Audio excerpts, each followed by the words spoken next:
Okay, it's running. Okay, in 1924, when Ralph left home,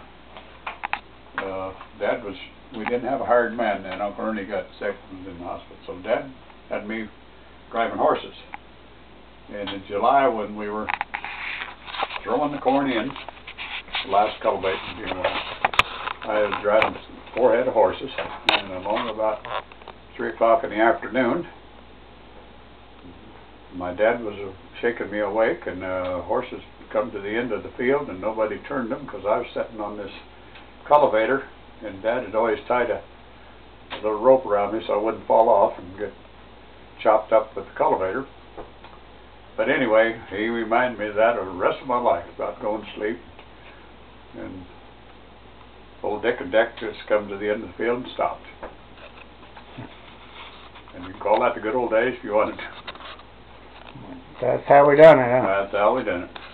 And it was in 1934 before I harnessed my first horse. And that's when we built this ramp out there. And kind of like a chute. We'd lead the horses out there and tie them up, and then we'd walk up on this pile of dirt to put the harnesses on them. Because you wasn't tall enough to reach them? I wasn't tall enough to reach, yeah. I'll be darned. Because these old horses got so smart, if you tried to harness them in the stalls, they'd squeeze you.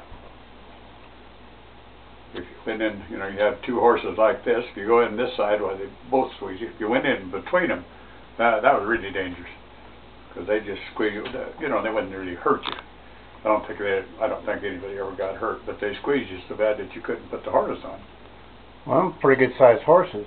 Oh yeah. Well, we had the Perchins, which are, they usually weighed anywhere from 1,500 to 2,000 pounds. We always had bigger horses.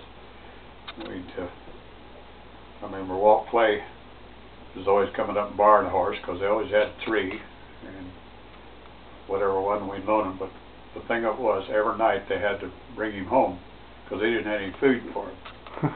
So I remember Lewis riding old Ensign up there and putting him in the barn and going to get these oats and feeding him, and then walking back down over the hill, which wasn't very far. He couldn't open the gates, so they had to come around the highway and up the lane with the horse. I'll be darned.